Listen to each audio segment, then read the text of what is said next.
รัฐมนตรีกระทรวงโยธาธิการและขนส่งได้ชี้แจงปัญหาเส้นทางเปเพและทิศทางแก้ไขในต่อหน้าซึ่งสาเหตุทางเปเพแม่นย้อนงบประมาณที่นำใส่เข้าในการซ่อมแปลงในแต่ละปีบ่เพียงพอกับความต้องการตัวจริงของหน้าเวียก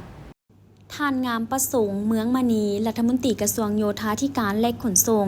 ได้ชี้แจงต่อคำซักถามปัญหาพ้นเด่นของสมาชิกสภาแห่งชาติที่ติดพันกับการจัดตั้งปฏิบัติเวียกงานของแขนงโยธาธิการและขนส่ง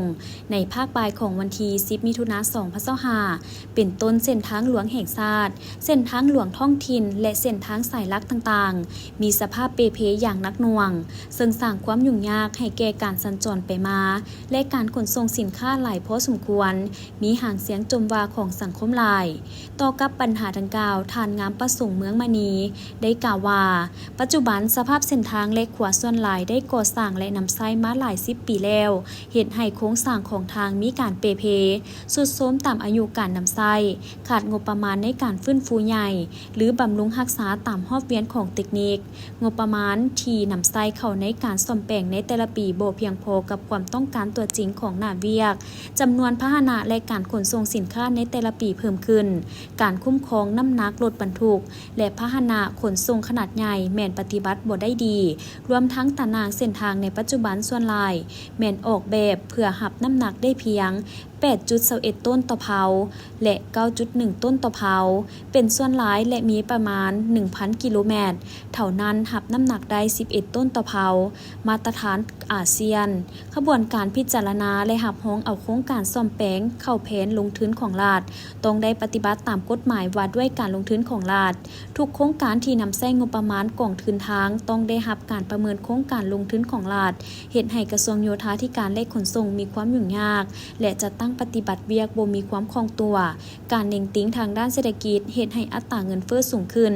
อัตราแลกเปลี่ยนเน่งติ่งแฮงเฮ็ดให้ราคาวัสดุสูงขึ้นน้ำมันเสื้อไฟมีการเพิ่มขึ้นแต่เพดานงบประมาณของกองทุนทางที่สภาอนุมัติให้แต่ละปีแม่นเท่าเก่าประมาณ800ตื้อกีบต่อปีซึ่งบ่เพียงพอกับความต้องการส่วนใหญ่เป็นเขตภูดอยสูงชันขดโค้งและแคบเส้นทางส่วนหลายได้ก่อสร้างและนำใช้มาหลาย10 ปีแล้วบ่ได้รับการซ่อมแปลงฟื้นฟูและยกระดับตามรอบเวียนของเทคนิคเฮ็ดให้เส้นทางมีการเปเพสะสมในแต่ละปีย้อนการตอบสนองทางด้านงบประมาณบ่เพียงพอรวมทั้งปริมาณการสัญจรของรถบรรทุกหนักขนส่งสินค้าเพิ่มขึ้นเป็นจำนวนหลายท่านงามประสงค์เมืองมณียังกล่าวว่าในตอนหน้าได้วางแผนจะดำเนินการปรับปรุงกลไกการคุ้มครองและนำใช้เส้นทางด้วยรูปแบบสัญญาฟื้นฟูยกระดับและบูรณารักษาในระยะยาวนาน10 ปีโดยภาครัฐเป็นผู้เก็บเงินค่าผ่านทางตอนทางใดที่ได้รับการปรับปรุงและฟื้นฟูยกระดับแล้วแม้นจะดำเนินการศึกษาความเป็นไปได้ในการเก็บเงินค่าบริการผ่านทางลดบางประเภทเพื่อนำเอางบประมาณดังกล่าวมาบูรณารักษาและซ่อมแปลงทางปัจจุบันได้สำเร็จการเซ็น MOU กับบริษัทที่เกี่ยวข้องในการเฮ็ดทดลองอยู่ทางเลข 9และศึกษาการเก็บเงินอยู่ทาง13 ไต้การเก็บเงินแม่นการเก็บน้ำแต่รถบรรทุกน้ำหนักเกิน12 ต้นขึ้นไปโดยจะบ่ได้เก็บน้ำรถขนาดน้อยรถเมล์สาธารณะ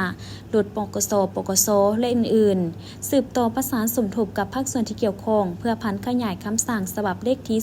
06/นย.ลงวันที่ 7 มีนาคม 2025โดยให้บริษัทขุดค้นและผู้ประกอบการขนส่งแห่ธาตุมีพันธะด้านงบประมาณเข้าในการยกระดับซ่อมแปลงและบูรณารักษาเส้นทางคนคว้ยบริษัทมาเฮ็ดอุโมงค์ภูเก้าลักและกวดกามาตรฐานเทคนิคและความปลอดภัยโดยเฉพาะอยู่ทางเขตภูดอย